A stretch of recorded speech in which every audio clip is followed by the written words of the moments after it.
Mandaluyong. I'm going to Philippine Red Cross. Mag-donate tayo ng blood. Usually, I have my blood. I usually donate blood dun lang sa building where I live. Except na sa Saturday, magpapavaccine ako. So, iniisip ko, baka after ko magpa-vaccine, tsaka naman mag-schedule ng bloodletting dun sa building where I live. At diba may parang time period yan, after magpa-vaccine, kailangan may time period, tsaka ka magpapa-bloodletting. So, gusto ko donate na ng blood because I think it's good for my blood pressure. So, I will do it now. Para after this, pwede na ako sa Saturday magpa-vaccine. So, malapit na ako sa building. Yarn.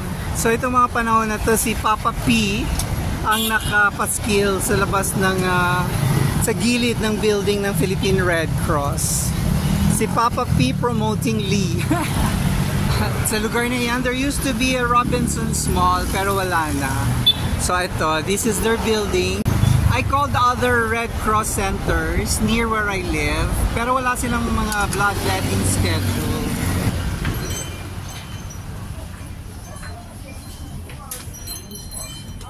Dumaan muna ako dito sa 7-Eleven kasi bibili ako ng maiinom before and after the bloodletting para ang aking liquid balance ma-maintain. Kung hindi baka ma-jilo-jilo tayo. So I'm thinking, do I buy water or something more nutritious like root beer?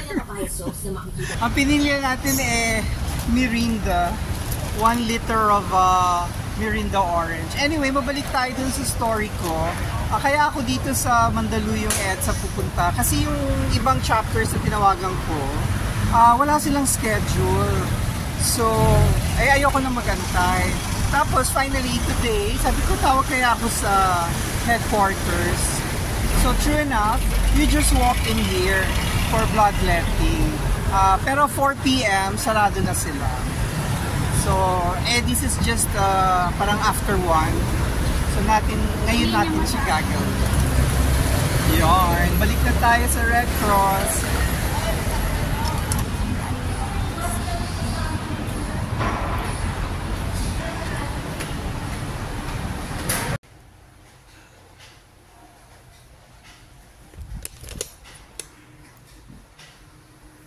I'm back sa Pasay. I'm in Buenjataf. Kabababa lang natin ng LRT. So, tapos na nga tayong mag-donate ng blood. Pero parang may glitch. Kasi yung machine kung saan dadaan yung blood, yung tubo ng blood, papunta dun sa pinaka-bag, yung gumaganon yung machine, tumutunog. Tapos, pinipitik niya yung bag. Tapos, parang naka-twice siyang i-adjust yung napakalaking needle dito sa aking right arm. Tinanong ko naman siya if it's something to be worried about. Hindi naman daw. Sabi ko, are you sure? Do I need to see a doctor after that? Hindi naman daw. Sabi ko, sure. Okay, tapos sabi ko sa kanya, but can I still donate blood in the future? Okay din naman. Okay, there's nothing to worry about. Pero tinanong ko, tapos narinig ko na sabi niya, clotted yung blood. Kasi tinanong ko kung magagamit mo pa ba yung bag na yan. Kasi hindi na puno. Hindi naman kalahati or 3/4. Nandun na sa taas, pero may space pa. Kung magagamit mo ba yan. Tapos she quipped, ay clotted na yung blood, ganyan.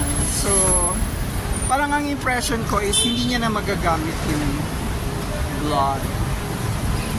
Ooh, so, ano ba yun? sayang lang ba yung bisita ko?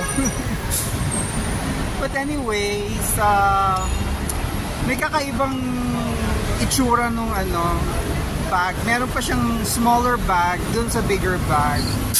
So hindi ko alam anong difference nun. Kasi pag nagpapa-donate ako ng blood dyan sa building natin, ang ingay, parang wala yung smaller blood. Tapos wala yung machine na gumagano. Ingay. Tapos, nag-extract siya ng dalawang separate vials of blood. So, hindi ko naman nakikitang ginagawa yun dyan sa building pag off-site. Tapos tinitest ko dito yung blood type dun sa may kulay na parang iPad. Tapos kukulay siya, then magkakaroon ng magta-turn on yung light, tapos may color na lalabas. Depende siguro kung anong type mo, but I'm type O. Yarn. Sabi ko O plus ako, no? Sabi niya, sir, dun sa mga previews nyo, kung hindi kayo nakakatanggap ng tawag, O plus kayo. Alright. So, yarn. Yan ang ating gawin today. Anyway, may additional information ako dun sa pag nahihilo. Kasi sinabihan niya ako, 10 to 15 minutes your rest. Sabi ko, ako kailangan ko ng 20 to 30 minutes. Kasi yung onset ng, paghilo, pag sa 15 minutes nahihilo pa ako. Sabi niya, ilang beses ka na nahihilo? Sabi ko, once lang naman. Nung after that, I make sure na ang minimum rest ko is 20 minutes. That's how long my body adjusts to the extraction of blood, ganyan. Sabi niya, bakit? Anong meron kung nahihilo? Sabi niya kasi pag 3 beses ka nang nahihilo, sunod-sunod, hindi ka pwedeng mag-donate ng blood. Sabi ko, bakit gano'n? Ibig sabihin daw, hindi kaya ng body na mag-donate ng blood pag nahihilo. Dagdag ko pa, kanina diba sabi ko bumili ako ng Mirinda. Naku bawal pala yung soft drinks in the next 2 hours. Kasi caffeinated daw, heart palpitation. Sabi ko, katulad ng orange, Mirinda, ganun. Kasi nagpo-provide naman sila ng Zesto. Sabi nila yung Zesto juice lang daw.